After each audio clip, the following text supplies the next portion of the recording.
Bismillahirrahmanirrahim. Alhamdulillahirabbil alamin wassalatu wassalamu ala asyrafil anbiya'i wal mursalin wa ala alihi wa sahbihi ajma'in. Subhanaka la ilma lana illa ma 'allamtana innaka antal alimul hakim. Rabbi shrah li sadri wa yassir li amri wahlul 'uqdatam min lisani yafqahu qawli. Amma ba'd.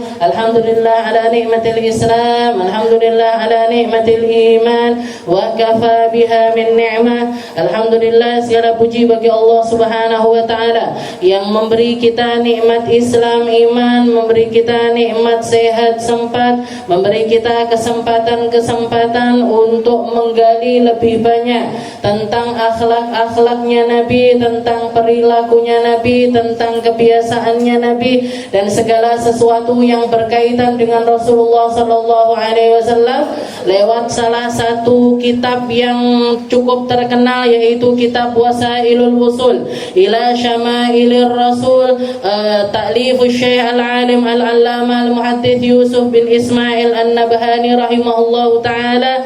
Ini adalah salah satu kitab yang menjadi wasilah kita semuanya untuk tahu seperti apa keadaannya Nabi Muhammad sallallahu alaihi wasallam, zahir beliau ataupun juga batin beliau, perilaku yang nampak dari beliau ataupun hakikat-hakikat yang ada di dalam hati beliau, dikupas oleh para ulama-ulama kita, dibeberkan oleh para kekasih-kekasihnya Allah Ta'ala yang memiliki ikatan batin yang begitu kuat dengan baginda kita Nabi Muhammad sallallahu alaihi wasallam. Dan perkara yang semacam ini satu-satunya perkara yang mampu menembus masa, mampu menembus ruang waktu, yaitu sebuah kecintaan ataupun ta'alluq. Ini af'alul ajaib, mampu melakukan sesuatu yang sepertinya tidak akan mampu dilakukan oleh manusia manapun. Kita melihat bagaimana detailnya Imam Ali Al-Habsyi di dalam mensifatkan sifatnya Rasulullah sallallahu alaihi wasallam, yang kalau kita baca ka'annahu baina yadaina, kalau kita ngerti maknanya, kita paham, maka beliau membeberkan tentang sosoknya Nabi Muhammad ini seakan Nabi Muhammad ada di depannya beliau. Begitu juga dengan Syekh Yusuf bin Ismail ketika beliau mereteli sifat-sifatnya Nabi yang zahir, bahkan sampai seperti apa kelopak matanya, seperti apa alisnya, seperti apa pipinya, seperti apa pundaknya. Begitu detailnya, seakan-akan Rasulullah itu ada fotonya di depan mereka, atau mereka melihat Nabi Muhammad secara langsung. Padahal itu semuanya mereka dapatkan min baqaya, dari peninggalan ulama-ulama sebelumnya. Mereka diajarkan oleh gurunya, gurunya diajarkan oleh gurunya, gurunya diajarkan oleh gurunya, terus sampai kepada Nabi Muhammad sallallahu alaihi wasallam. Pengetahuan yang semacam itu mustahil akan terjadi pada manusia selain Nabi Muhammad sallallahu alaihi wasallam. Gak ada orang bisa disifati sedetail itu, atau punya sejarah, ataupun punya kriteria seperti yang ada pada diri Nabi Muhammad sallallahu alaihi wasallam. Jangan lihat mulai dari manusia awal sampai manusia akhir nanti di akhir zaman, orang mau bikin biografinya orang ataupun sejarah hidup tentang seseorang, itu gak akan kita temui yang seperti Rasulullah sallallahu alaihi wasallam. Maka ini adalah sebuah kemuliaan ketika kita belajar tentang sifat-sifatnya Nabi atau sesuatu yang berkaitan dengan Rasul. Itu sesuatu yang amat istimewa, karena berarti Allah Ta'ala pengen kita mendekat kepada Nabi. Pengen kita kenal sama Nabi, pengen kita itu tahu tentang sosok beliau secara zahir. Kita bisa bayangin Nabi ketika mahalul qiyam, kita bisa membersamakan kalimat-kalimat yang keluar dari diri kita dengan pengetahuan kita. Ya Allah, yang saya sebut-sebut itu manusia yang kayak gini loh modelnya, yang kalau pakai baju kayak gini, kalau pakai imamah kayak gini, kalau ngomong gini, kalau marah begini, ketika senyum seperti ini, ketika bicara kita mampu mendatangkan itu semuanya sehingga hati ini semakin dekat kepada beliau, dan itu adalah pemantas diri untuk mendapatkan syafaatnya Nabi Muhammad SAW. Jadi orang mau mendekat kepada seseorang, itu nggak ada jalan kecuali lewat pengetahuan, kecuali lewat nyari tahu Rasulku ini seperti apa, Nabiku ini seperti apa, manusia yang bagaimana, akhlaknya seperti apa. Setelah itu nirukan, setelah itu sedikit demi sedikit menirukan apa yang ada pada diri Nabi kita Nabi Muhammad SAW. Kita lanjutkan pembahasan kita masih di dalam Al-Fasrul Awal fi sifati libasi sallallahu alaihi wasallam min qamisin wa izarin wa ridain wa qalan suatin wa amma wa imamati wa nahwiha. Kita ada di dalam bab libas atau pakaiannya Nabi. Dan pakaian ini, baju yang kita kenakan, ini adalah tanda kemuliaan yang Allah Ta'ala sematkan pada makhluk yang namanya manusia. Kalau kita lihat hewan ini tidak dikasih baju sama Allah Ta'ala. Ada hewan pakai baju, yang makain baju tuannya. Nah, kalau ada kucing pakai baju berarti tuannya yang makain baju. Tapi mayoritas kucing juga nggak kelambenan, Bu. Burung nggak kelambenan, anjing nggak kelambenan, ikan nopo neh telas terus kalau kelambenan gitu. Nggak ada hewan-hewan makhluknya Allah Ta'ala. Ini yang dikasih kemuliaan baju sama Allah Ta'ala ini nggak ada. Dan karena kemuliaan itu jugalah yang tersematkan kepada Nabi Allah Adam, kepada Siti Hawa ketika mereka berdua tinggal di dalam syurganya Allah Ta'ala. Ketika mereka melanggar aturannya Allah, pertama kali kenikmatan yang Allah Ta'ala cabut dari mereka adalah pakaiannya mereka. Bahwa lahuma syaitan, dikatakan ketika setan ini ngasih waswasah kepada Nabi Allah Adam dan juga Siti Hawa, tujuannya apa? Liyubdiyalahuma min sawatihima, agar Allah Ta'ala membeberkan aib mereka, membuka auratnya mereka, melepaskan kemuliaan yang ada pada diri mereka sehingga aurat mereka ini tersingkap. Jadi sesuatu yang pertama kali dicabut kemuliaannya dari Allah Ta'ala ketika seseorang itu melakukan kesalahan, yaitu yang diambil adalah pakaiannya. Pakaiannya diambil sama Allah Ta'ala. Sehingga Nabi Adam, Siti Hawa bingung nutupi auratnya pakai daun-daunan yang ada di dalam surga. Setelah itu diturunkan sama Allah Ta'ala tetap dalam keadaan yang semacam itu. Maka ketika Nabi Allah Adam diturunkan dan setan ini sudah membuat perjanjian dengan Allah Ta'ala, kalau dia minta, setan minta jatah umur sampai akhir zaman dari Allah Ta'ala. Setelah itu menjanji kepada Allah Ta'ala, la'ughwiyannahum, saya akan goda mereka, anak-anaknya Adam, anak-anaknya Siti Hawa, tak goda dari depan, belakang, semua dari segala sisi akan aku goda mereka. Salah satu godaan terbesarnya setan adalah ngasih fitnah kepada manusia untuk memiliki nasib yang sama seperti yang terjadi kepada Nabi Allah Adam dan Siti Hawa. Apa itu? Dibuka bajunya. Jadi fitnah terbesarnya setan, salah satu fitnah terbesarnya setan yang dijanjikan kepada Allah Ta'ala, setan menjanjikan, ya Bani Adam, la yaftinannakumus syaitan kama akhraja abawaikum minal jannah yanzi'u anhuma min libasihima, yanzi'u anhuma libasahuma. Katanya Allah Ta'ala, wahai anak-anak Adam, jangan sampai setan ini menfitnah kalian kembali, jangan sampai kamu itu kemakan fitnahnya setan, sebagaimana orang tua kalian itu diturunkan sama Allah Ta'ala dari syurga. Dengan cara apa? Dengan cara dilepaskan pakaian kemuliaan mereka dari Allah Subhanahu wa Ta'ala. Jadi istilahnya setan itu kalau punya moto pertamanya setan, ayo kita telanjangi manusia, ayo kita ambil rasa malu yang ada pada diri mereka, ayo kita lepaskan kemuliaan yang Allah Ta'ala memuliakan manusia dengan perkara tersebut, yang membedakan mereka dari hewan, yang membedakan mereka dari makhluknya Allah Ta'ala yang lainnya. Ayo kita bikin manusia ini kembali dalam keadaan telanjang. Berhasil napa mboten? berhasil. Nggih, berhasil zaman sekarang ini. Jenengan lihat, nggih, pioner-pionernya setan atau antek-anteknya setan yang sekarang ini diidolakan sama manusia, yang dielu-elukan sama manusia. Jenengan lihat pakaiannya mereka seperti apa. Nggih, hampir nggak ada yang tertutup dari mereka. Nggih, hampir nggak ada yang tertutup, dan itu jadi idolanya anak-anak kita sekarang.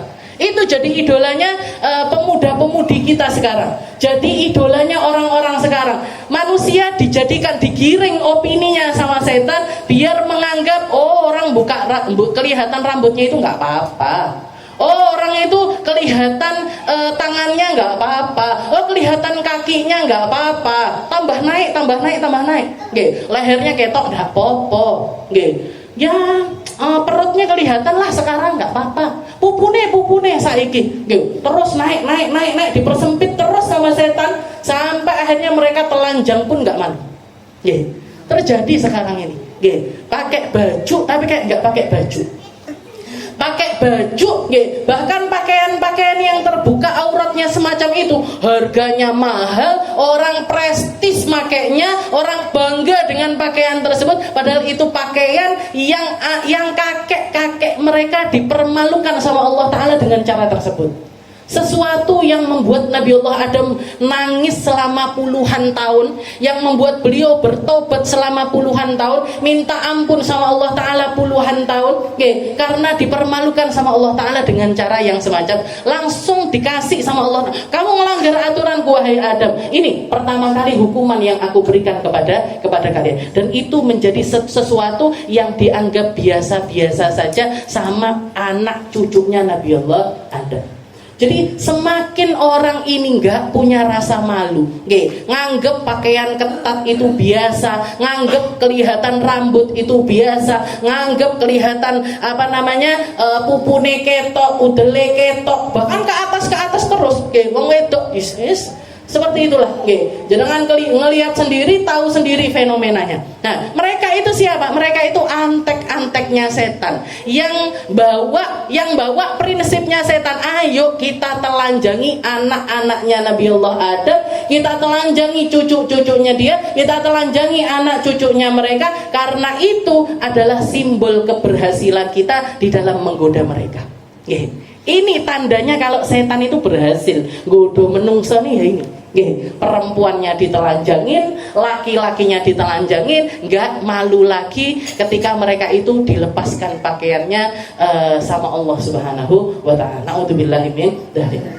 Padahal syariat yang datang dari Allah Ta'ala ini memuliakan manusia. Walibasut taqwa dzalika khair.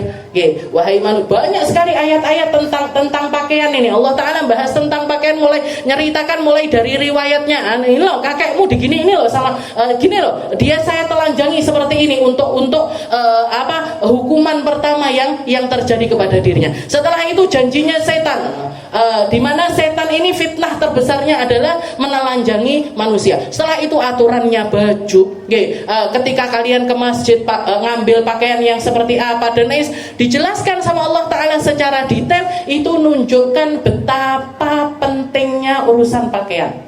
Betapa pentingnya kita itu memahami kalau ini bukan cuma sekedar kain yang kita pakai, tapi sesuatu yang menjadi identitas ketakwaan manusia.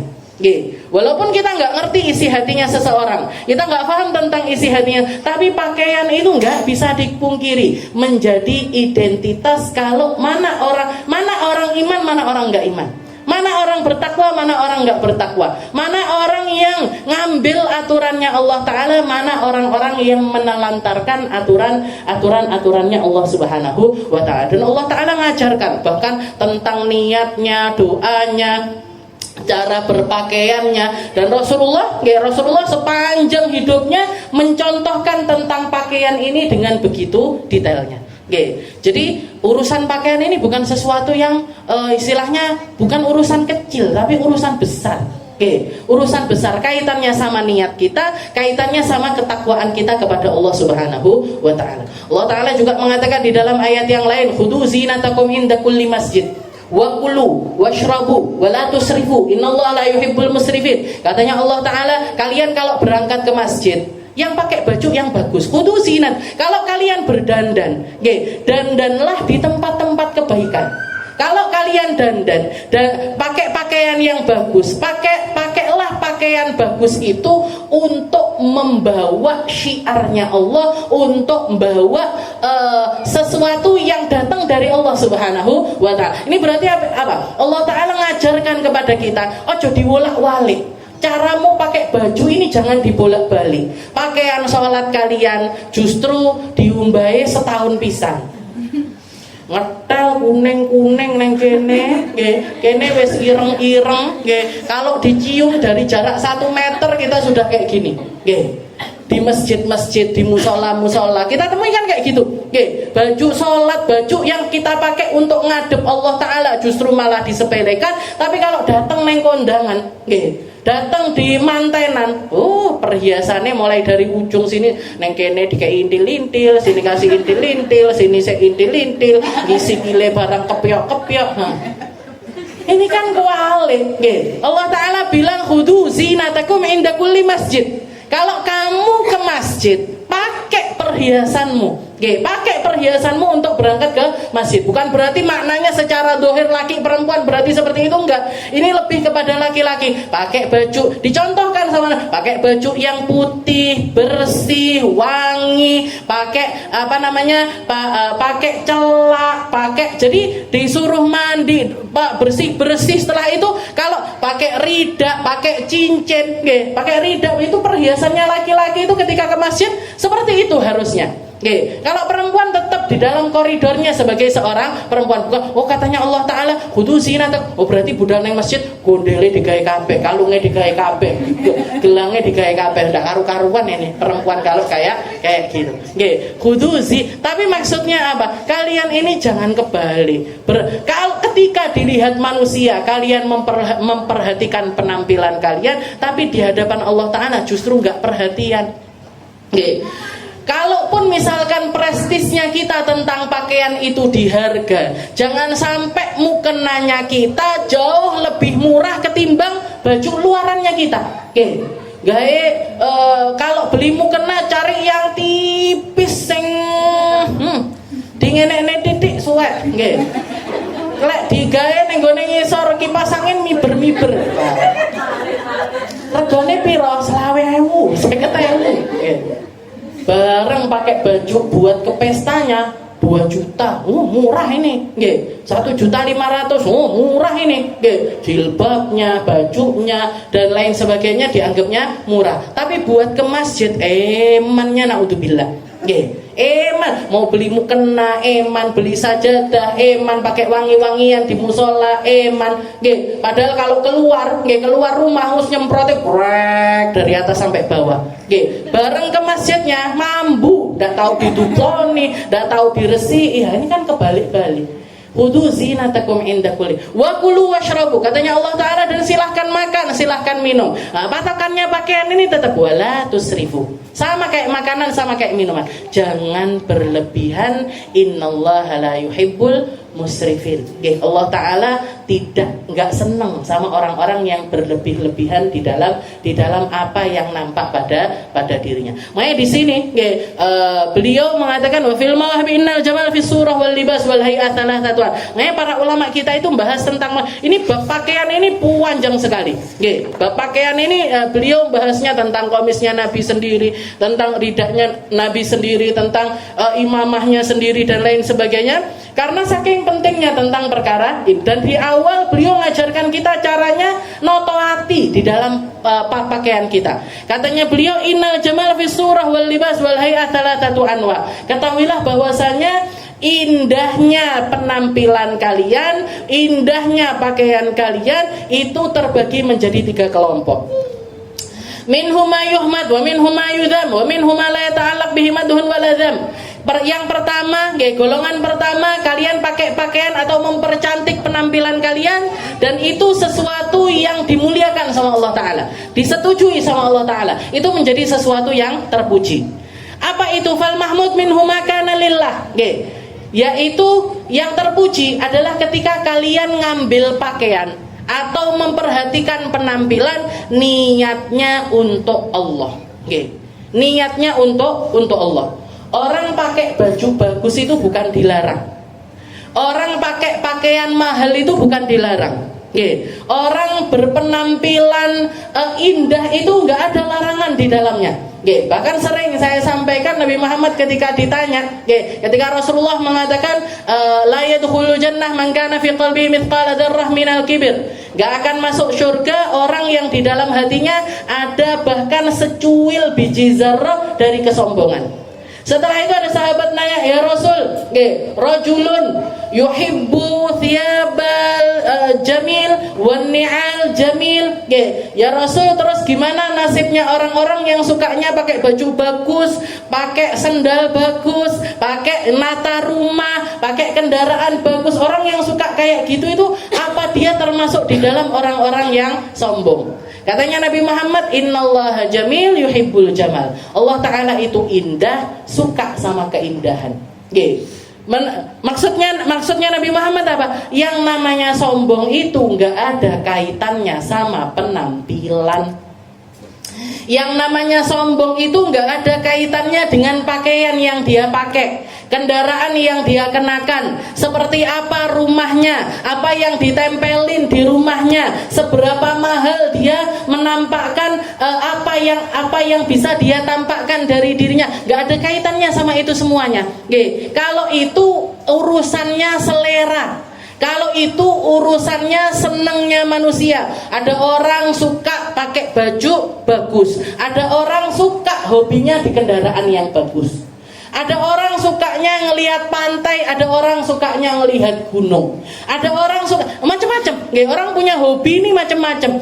Dan itu semuanya selama tidak melanggar aturannya Allah Ta'ala, selama tidak merendahkan dirinya, maka nggak ada masalah di dalam perkara tersebut.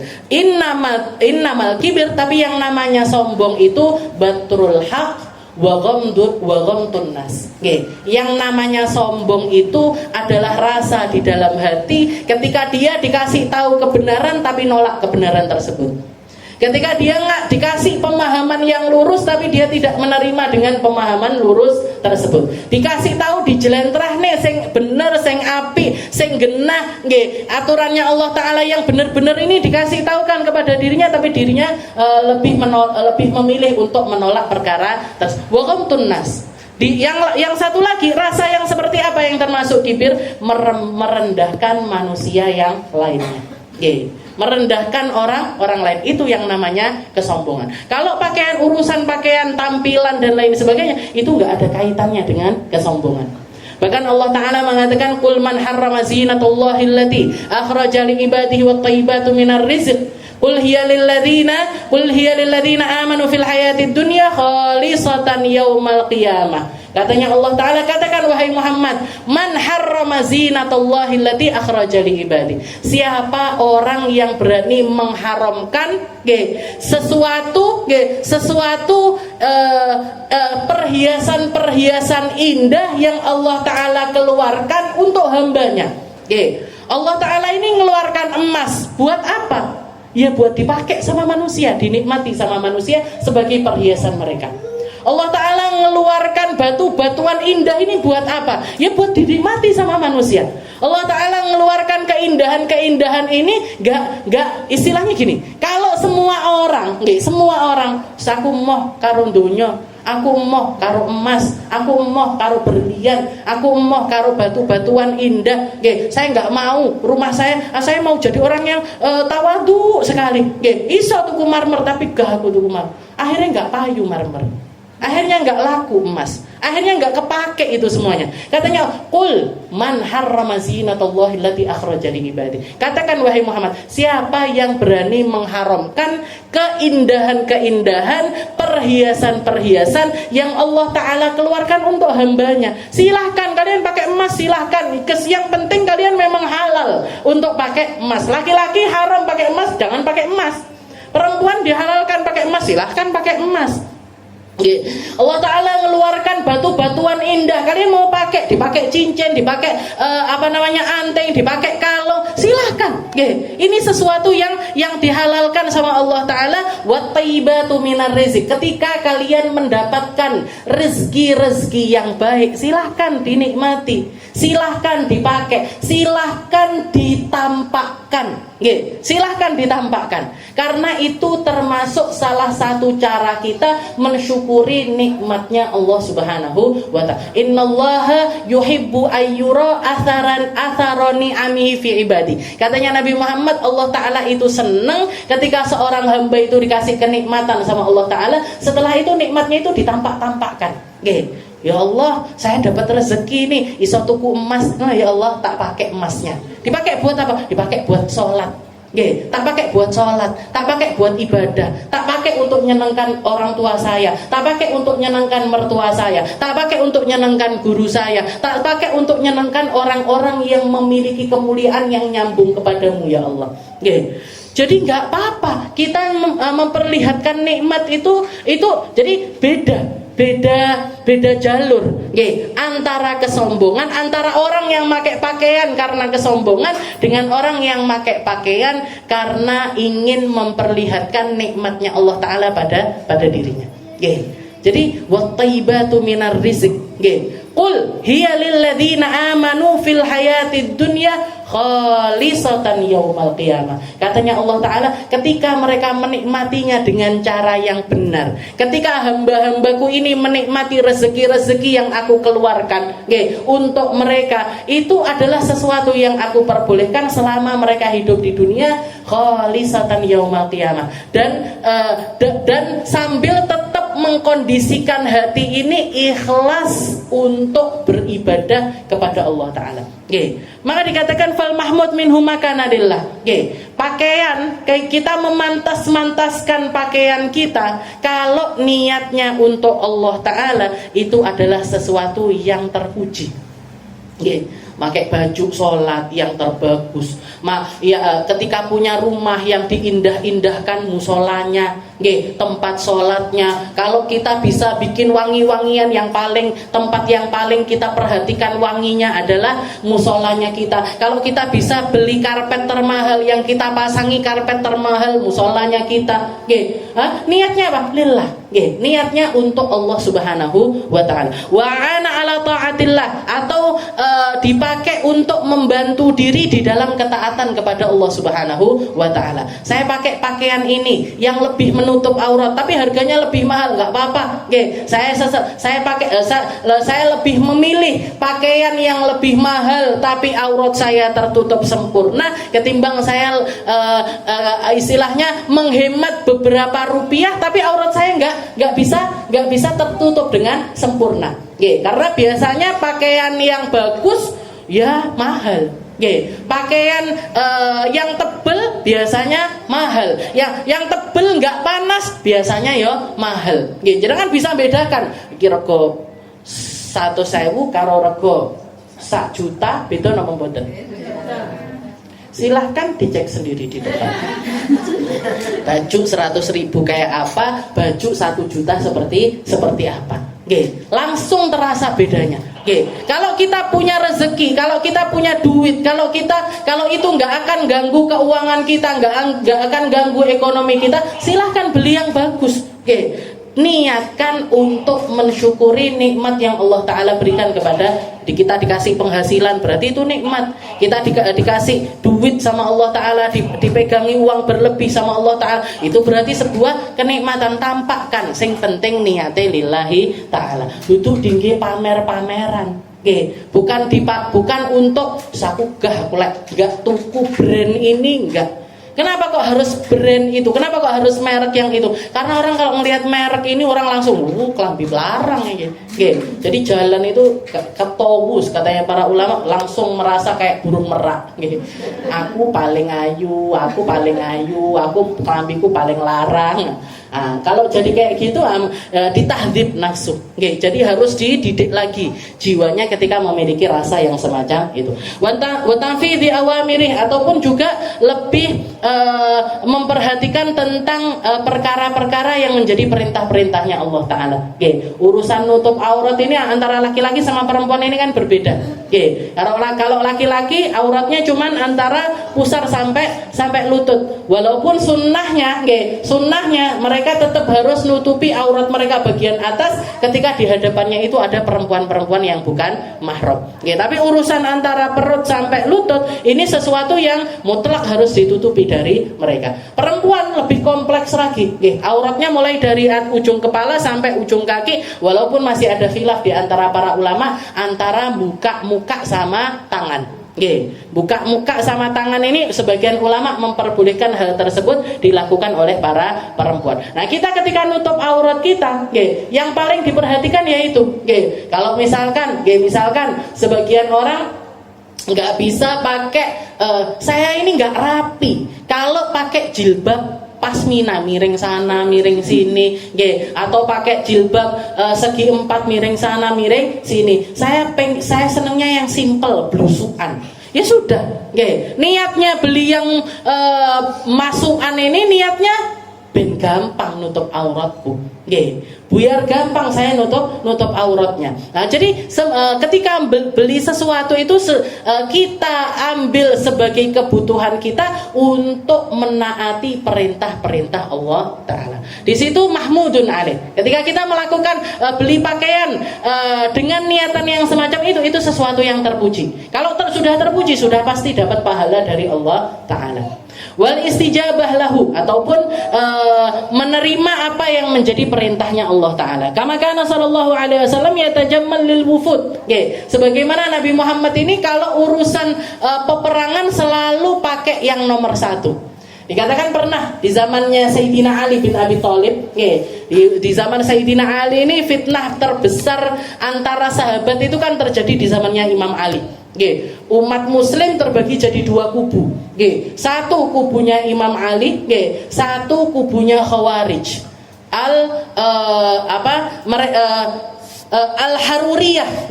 Jadi Al-Khawarij Al-Haruriyah, orang-orang yang keluar dari perintahnya Sayyidina Ali dan mereka ingin memerdekakan dirinya dari kepemimpinannya Imam Ali. Karena nganggap Imam Ali ini salah di dalam ngambil keputusan. Karena nganggap Imam Ali ini salah di dalam ngasih perintah-perintah pada saat tersebut. Maka mereka keluar dari aturannya. Nah, yang kita kenal sekarang jadi Syiah Rafidhah. Orang satu kelompok yang nolak aturannya Imam Ali, mereka melakukan protes dengan bawa tombak, di atasnya itu dikasih Al-Qur'an. Jadi mushaf Al-Qur'an itu ditusuk pakai tombak, setelah itu mereka kelilingkan. Mereka kelilingkan sebagai simbol, wahai Imam Ali, kamu itu sudah keluar dari jalurnya Al-Qur'an. Yang melakukan hal semacam itu ahli sholat, ahli ibadah, ahli bangun malam, ahli baca Al-Quran, para penghafal Al-Quran, yang mereka itu juga dengar langsung dari Nabi Muhammad SAW. Sahabat, sama-sama orang-orang yang ketemu sama zamannya Rasulullah SAW, tapi pecah jadi 2 kubu. Pecah jadi 2 kubu. Maka dikatakan Imam Ali ketika mereka ngajak diskusi, sebelum terjadi peperangan itu mereka ngajak diskusi, ayo kita diskusi dulu, untuk menenangkan situasi biar nggak terjadi pertumpahan darah, biar nggak terjadi peperangan dan lain sebagainya. Imam Ali ini ngutus Sayyidina Abdullah bin Abbas, yang dapat sebutan Hibrul Ummah. Orang paling alim, dari kalangan sahabat-sahabat yang muda. Dari kalangan sahabat-sahabat yang muda ini paling alimnya adalah Sayyidina Abdullah bin Abbas, putranya Sayyidina Abbas bin Abdul Muttalib. Berarti sepupunya Nabi Muhammad SAW. Maka dikatakan Abdullah bin Abbas ini ketika keluar untuk diskusi sama orang-orang Khawarij, dia pakai baju dengan baju yang paling mahal. Pakai baju yang paling mahal, terus pakai pokoknya semua dari ujung kepala sampai ujung kaki yang dipakai ini nggak ada yang murah sama sekali, mahal-mahal. Dan orang dulu kalau sudah ngomongin mahal, nggak kayak mahalnya orang sekarang. Kalau ngomongin barang istimewa, nggak seperti istimewanya barang-barang zaman sekarang. Kalau orang dulu dibilang istimewa, istimewa betul. Nggih, mahal beneran. Nggih, mahal itu mahal beneran. Ini kayak mahar lah, contohnya mahar. Nggih, maharnya orang sekarang paling mahal itu berapa? Nggih, 1M 2M itu orang sudah nggih, mahare 1M kayak Kiai Temboro kemarin nggih, ke setahun ini nggih, beliau mantu anak perempuannya ini dikasih mahar 1 miliar. Viral nggih. Kiai Temboro anaknya dikasih mahar 1 miliar. Padahal saya dapat kabar dari orang dalam. Ustazah Kiki orang dalam saya di Temboro. Ustazah Kiki ini bilang, "Pah, itu 1 miliar itu yang disebutkan. Yang nggak disebutkan itu lebih dari itu sebenarnya. Cuman takut aja jadi fitnah." Nggih, istilahnya Kiai kok anaknya dapat mahar segitu. Nggih, katanya mahar itu yang sebaik-baik mahar sing rendah-rendah, sing murah-murah. Kalau kita bisa punya duit membayar mahar, dibayar yang mahal. Karena Rasulullah kemarin kita bahas gitu, maharnya Nabi Muhammad itu sekitar 3 M-an. Nggih, itu maharnya, belum kambingnya, belum ontanya, belum yang lain-lainnya yang dikasih sama Rasulullah Shallallahu Alaihi Wasallam. Nggih, maka zaman dulu kalau ngomongin mahar mahal, memang mahal beneran. Dan sekarang itu kayak paling mahal itu 1 miliar. Padahal itu nggak ada apa-apanya kalau dibandingkan orang zaman dulu. Begitu juga dengan pakaian. Orang dulu kalau sudah pakai baju emas beneran. Kalau pakai besi yang paling mahal beneran. Harganya enggak Maka dikatakan Abdullah bin Abbas ini pakai baju yang paling mahal. Nah, orang-orang yang nganggep dirinya ahli ibadah, sing senengane sholat, tahajude akeh, sing baduke sampai ireng, biasanya itu nganggep kalau orang pakai baju bagus itu siki ndak tek khusyuk ini, ndak tek zuhud ini, ndak terlalu ngibadah ini mesti, dunia kedunyan nih, orang-orang kayak gini ini mesti terlalu duniawi. Maka dikatakan Sayyidina Abdullah bin Abbas dipacai sama Imam Ali dengan baju yang terbagus, dengan baju yang terindah. Jubahnya, pakaian luarnya, imamahnya, ridaknya, semuanya pakai pakaian yang paling mahal. Keluar ke tempatnya orang Khawarij. Jadi pertama kali orang itu kan mesti, ketika melihat sesuatu pertama kali yang dilihat itu penampilannya. Saya misalkan datang ke satu majelis, bawahnya Ferrari misalkan, viral nama betul. Ustazah Aminah ngaji numpak Ferrari. Padahal biasanya numpak Honda Beat, warisannya Abini. Nah ini ujuk-ujuk numpak Ferrari kan, wah gitu. Orang-orang itu kayak gitu, datang Sayyidina Abdullah bin Abbas dengan pakaian yang indah semacam itu. Orang-orang zuhud ini, orang-orang Khawarij ini, sahabat-sahabat yang nolak aturannya Imam Ali, mereka itu langsung komentar pertamanya, "Ya ibna ammi Rasulillah, ma hadzal libas." Wahai putranya pamannya Nabi, pakaian macam apa yang sedang kamu pakai ini? Kenapa kamu berpenampilan kayak gini? Kamu itu ulama, kamu itu sahabatnya Nabi, lisanmu itu penuh dengan Al-Quran, otakmu, akalmu penuh dengan tafsir-tafsirnya Al-Quran, hatimu penuh dengan keimanan. Pakaian semacam ini nggak pantas kalau dipakai sama orang semacam dirimu. Maka dikatakan Sayyidina Abdullah bin Abbas mengatakan, Sayyidina Abdullah bin Abbas mengatakan, "Ini ra'aitu Rasulullah sallallahu alaihi wasallam, kalian jangan ngomong kayak gitu. Saya sezaman sama Nabi dan saya pernah menyaksikan langsung Nabi Muhammad pakai baju yang lebih mahal daripada yang saya pakai. Pakai imamah yang lebih mahal daripada yang saya pakai. Bawa ridak yang lebih mahal, lebih halus daripada yang saya pakai. Pakai kendaraan yang jauh lebih mahal daripada yang saya gunakan." Setelah itu beliau mengutip ayat ini, "Qul man harrama zinatallahi allati akhraja li ibadi." Katakan wahai Muhammad, siapa yang berani mengharamkan perhiasan-perhiasan yang Allah Ta'ala keluarkan untuk hamba-hambanya. Wa thayyibatu minar rizq. Selama rezeki itu adalah sesuatu yang baik, silahkan pakai. Siapa orang yang berani mengharamkan sesuatu yang semacam itu? Maksudnya apa? Kenapa beliau melakukan yang semacam itu? Sayyidina Abdullah bin Abbas ingin memahamkan kepada mereka bahwasanya lakum kharbata fi uqulikum. Kalian ini punya akidah, punya Islam, punya Al-Quran, ngerti sunnah, ngerti aturannya Allah, ngerti aturannya Nabi Muhammad, tapi molak-malik cara pikir kalian. Bagaimana bisa kalian itu nolak seorang Ali bin Abi Thalib, mantunya Nabi, babu ilmin Nabi, babu madinati ilmin Nabi, pintunya ilmunya Nabi Muhammad SAW, menantunya Rasulullah SAW, orang yang sangat dekat sama Nabi. Orang yang sangat dekat sama Nabi, sering dikasih amanah-amanah tentang perkara-perkara yang penting di zaman Rasulullah SAW. Kalian ini siapa? Kok iso nolak seorang Imam Ali? Kalian ini gimana? Kok Islam kalian nggak bisa jaga kalian untuk tetap patuh kepada Sayyidina Ali bin Abi Thalib? Bahkan, sekedar pakaian yang saya pakai itu lakum athar, bikin perubahan di dalam diri kalian. Kalian ngelihat ada orang pakai baju bagus, langsung suudon sing metu, langsung pikirannya itu buruk. Kemana Islam kalian itu jaga kalian semacam apa? Al-Qur'annya kalian itu jadi benteng yang semacam. Kalian ini pembaca Al-Qur'an loh ya. Kalian ini orang-orang yang ahli puasa, ahli sholat, ahli tahajud, ahli baca Al-Quran. Minimalnya orang, para sahabatnya Nabi ini, interaksinya dengan Al-Quran serendah-rendahnya mereka, minimal itu hatam Al-Quran seminggu sekali. Minimalnya, minimal hatam itu udah serendah-rendahnya sahabatnya Nabi. Minimal hatam Al-Quran itu seminggu sekali. Lah kalian ini bukan cuman orang yang semacam, bukan serendah-rendahnya sahabat. Kalian itu orang-orang yang Al-Quran itu basah membersamai lisan kalian. Kok iso jadi orang-orang yang menolak dengan aturannya Sayyidina Ali? Bahkan sekedar pakaian yang saya pakai ini bikin perubahan di dalam sikap kalian. Langsung diprotes secara langsung. Ini pakaian macam apa? Kamu itu nggak pantas. Jadi nilai sesuatu itu lewat sesuatu yang nampak. Nilai sesuatu itu lewat penampilannya manusia.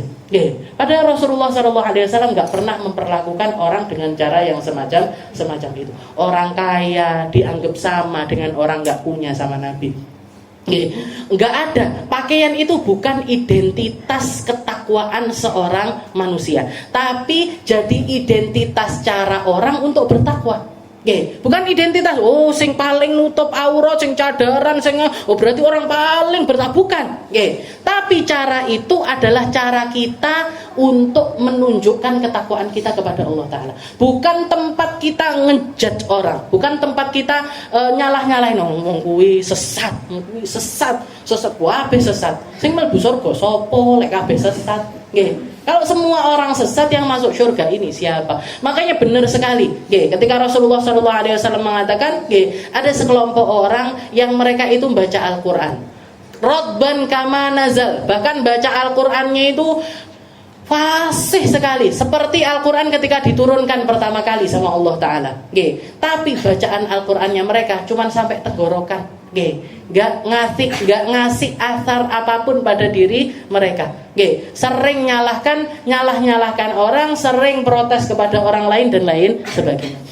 Jadi dikatakan kama kana yatajamal wufud wa hadza nadhirul libasi alatil harb lil qital. Seperti yang dilakukan sama Nabi Muhammad itu kalau di dalam peperangan itu yang ditonjolkan adalah sing mahal-mahal itu dibawa sama Nabi di dalam peperangan.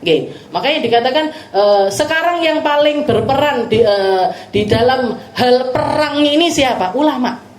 Jadi ulama itu orang-orang yang paling pantas pakai sesuatu yang mahal-mahal, sesuatu yang indah-indah. Itu para ulama.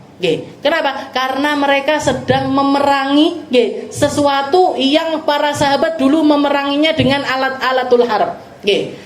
Para ulama-ulama kita sekarang mereka itu harusnya punya identitas yang semacam itu. Kalau kita mau mempercantik seseorang, percantik ulama-ulama kita.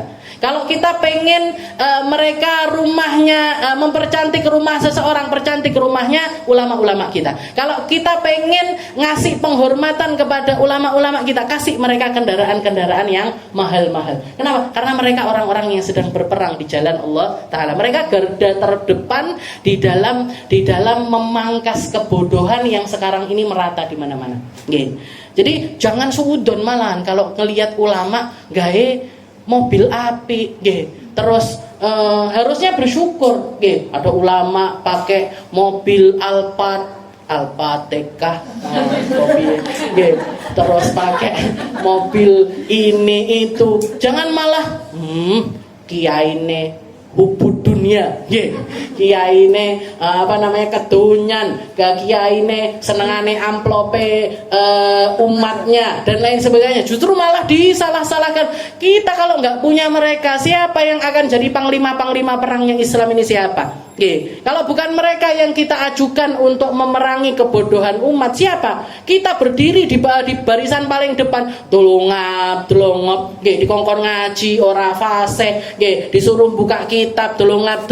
Ini ulama-ulama kita ini, panglima perang kita. Kasih mereka sesuatu yang indah, nggih. Dan itu dicontohkan sama para ulama. Sayyidina Imam Malik, nggih, terkenal di dalam majelisnya selalu pakai sesuatu yang paling indah.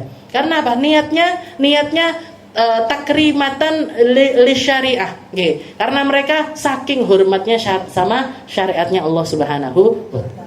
Walibasul harir fil harab wal khuyala fi fa inna dzalika mahmudun ila tadammana ila kalimatillah. Yang penting niatnya ditata, nggih. Hatinya ditata, maksudnya ditata, tujuannya ditata, ngambilnya dengan cara yang baik, bukan maksa, nggih, bukan maksa.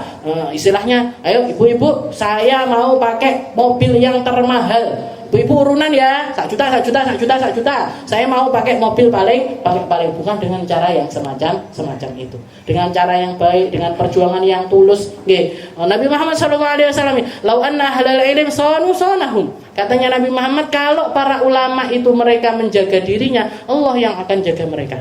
Lau addamu, walau addamu fin nufus la'uddimu. Kalau mereka itu menghormati, menghargai nafsu yang ada di dalam diri mereka sendiri dengan mentahdzibnya dengan cara yang paling benar, mereka akan dimuliakan sama. Gak usah minta kemuliaan dari orang, kalian akan termuliakan sendiri. Ulama itu akan dimuliakan sama Allah Ta'ala dengan caranya sendiri ketika mereka bertakwa kepada Allah Ta'ala.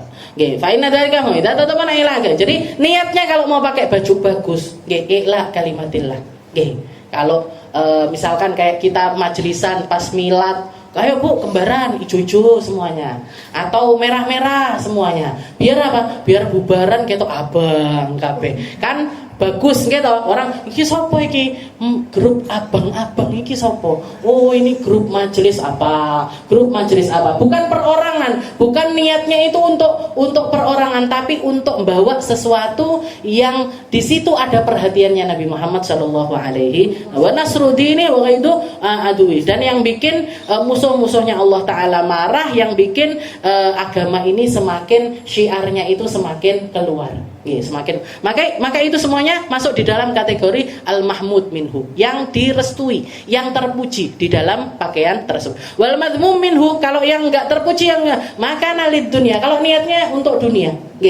Pakai baju, bahkan dikatakan di dalam hadis, man labisa thawba syuhrah fid dunya albasallahu thawba madallah yaumal qiyamah. Orang yang pakai baju lisyuhrah, niatnya untuk syuhrah, untuk nampak di dalam diri manusia, untuk nampakkan prestisnya, untuk nampakkan brandnya, untuk nampakkan kekuasaannya, untuk nampakkan kekayaannya dan lain sebagainya. Dia pakai pakaian, niatnya seperti itu. Nanti di akhirat Allah Ta'ala akan memakaikan mereka pakaian-pakaian kehinaan.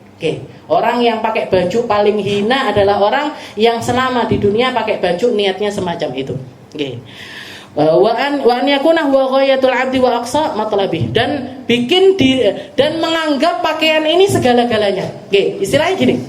Caranya kita nakar keadaan hati kita itu gimana di dalam pakaian kita. Kita takar ketika kita pakai baju itu, ketika kita pakai baju ini atau pakai baju kendaraan, beli sesuatu dan lain sebagainya, kita takar nafsu kita.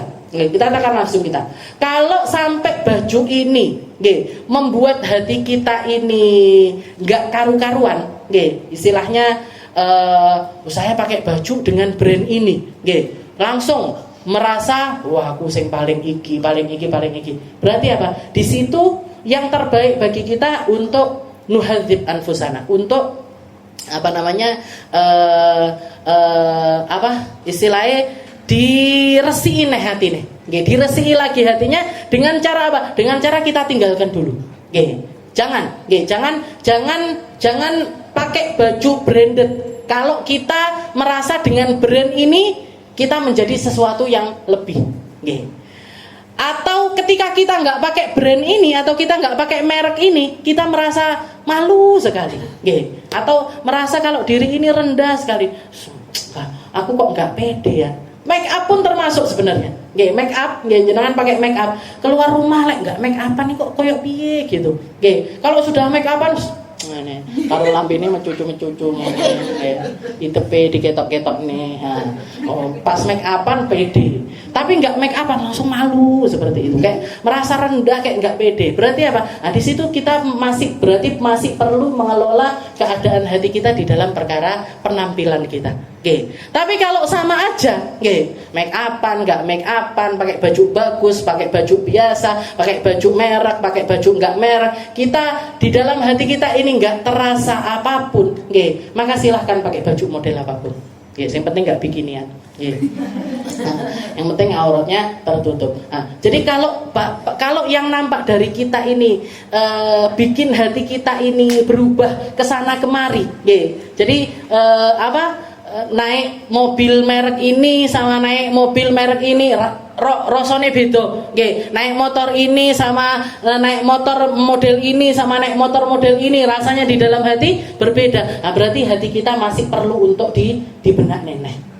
Tapi kalau nggak ada rasanya, numpak motor otok, karo numpak motor ngeng, podo ae, nah berarti nggak masalah. Mau pakai ini silahkan. Mau pakai mobil ini, mau pakai model ini, silahkan. Berarti hati kita sudah siap di dalam perkara tersebut. Lain enggak, berarti kudu dibenak nih. Wal madhum minhum makana lidunya wa ri'asa wal fakhr. Nah, ini masuknya ke golongan wa amma ma la yuhmad wa la yudham, yang enggak terpuji tapi juga tidak tercela, fa huwa ma khala an hadainil qasdain, yang lepas dari dua maksud tersebut. Dia tidak niat untuk Allah juga enggak, niat untuk bangga-banggaan juga enggak. Nah, biasa aja. Istilahnya pakai baju yo biasa aja, pakai kendaraan biasa aja. Nah, itu berarti apa? Itu ada di golongan yang ketiga ini, ma yuhmad wala yudham, enggak tercela tapi juga tidak terpuji. Wa tajarrada 'anil wasain, lepas dari dua sifat tersebut. Wa qad kana sallallahu alaihi wasallam la yudayyiqu bil iqtisar ala sinfin minal libas bi'aini wa la yatlubun nafisil ghali bal yasta'milu ma tayassar. Karena sifatnya Nabi Muhammad di dalam pakaian ini, beliau tidak la yudayyiq bil iqtisar ala sinfin minal libas bi'aini. Rasulullah itu enggak pernah menyempitkan perasaan di dalam apa yang beliau kenakan ini dengan sesuatu tertentu. Misalkan, Rasulullah nggak pernah, saya nggak mau pakai baju kecuali yang terbuat dari bahan ini. Atau saya nggak mau pakai kendaraan kecuali yang modelnya kayak gini, nggak pernah.